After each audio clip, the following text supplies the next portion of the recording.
2013 prelims का science का एक और सवाल है, बायोलॉजी सेक्शन से यहाँ पर सवाल पूछा गया है। बहुत बेसिक्स होते हैं बायोलॉजी के, एनसीईआरटीज में वगैरह दिए गए, वहाँ से आपको ये सवाल पूछा हुआ दिखाई देगा। Now let us see what is the question. So transplanted seedlings do not grow because, पहला ऑप्शन है the new soil does not contain favourable minerals, incorrect है। जाहिर सी बात है, आप जो सॉइल चूज करेंगे तो उसमें फर्टिलिटी होगी ही होगी।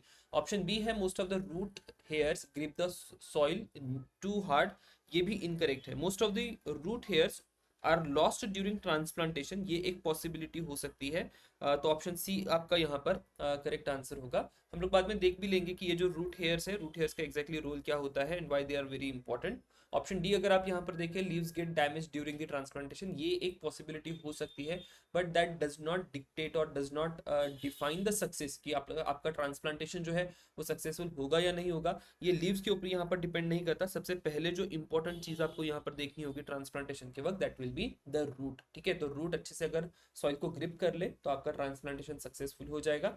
सो यहाँ पर आपका जो करेक्ट आंसर होगा that will be option C. यहाँ से कीवर्ड्स क्या क्या निकल कर आते हैं, तो पहला आपका कीवर्ड होगा प्लांट का ट्रांसप्लांटेशन, दूसरा कीवर्ड होगा रूट हेयर्स और तीसरा कीवर्ड होगा सीडलिंग का ग्रोथ। अब ट्रांसप्लांटेशन ये बहुत ज़्यादा ना बायोलॉजी का प्रोसेस हो जाता है, तो उसमें फिर स्टेप्स है कि किस प्रकार से ट्रांसप्लांटेशन वगैरह करा जाता है।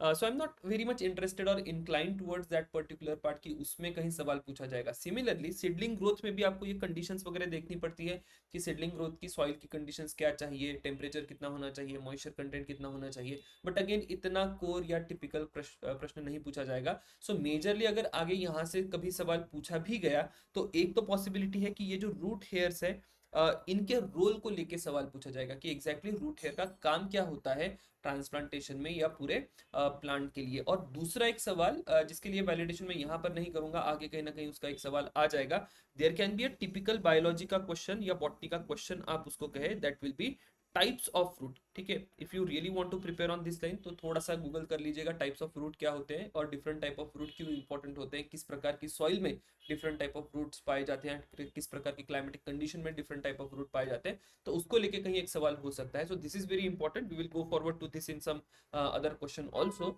बट यहाँ पर मेजरली मेरा फोकस जो है that is most regarding role of root hair. अब ये रूट हेयर होते क्या है, तो यहाँ पर अगर आप ये डायग्राम देखें तो आप देख सकते हैं कि ये रूट है, रूट का टिप यहाँ पर देख सकते हैं और ये फाइन फाइबर्स जो है दीज आर रूट हेयर। ठीक है, ये रूट हेयर इलोंगेटेड आउटग्रोथ है epidermal cell of the root से।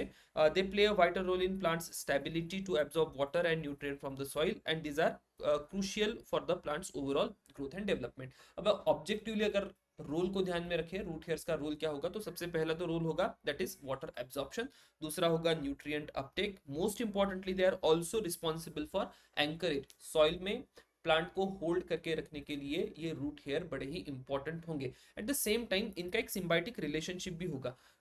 इसको लेके सवाल पूछा जा सकता है, तो जो नाइट्रोजन फिक्सिंग बैक्टीरियाज वगैरह होते हैं लेग्यूम्स में या बाकी जितनी भी फंगल और माइक्रोबियल एक्टिविटी आपको रूट के एंड पर दिखाई देगी, they are mostly driven by these root hairs. और lastly they are also responsible for the adaptation of soil environment. तो इस प्रकार से ये रूट हेयर्स जो है ये बड़े ही इंपॉर्टेंट होते हैं, इंस्ट्रूमेंटल होते हैं पूरे प्लांट की ग्रोथ के लिए ओवरऑल भी और ट्रांसप्लांटेशन की केस में भी। तो ये था एक बेसिक बायोलॉजी का सवाल। मिलेंगे नेक्स्ट क्वेश्चन में। Thank you everyone.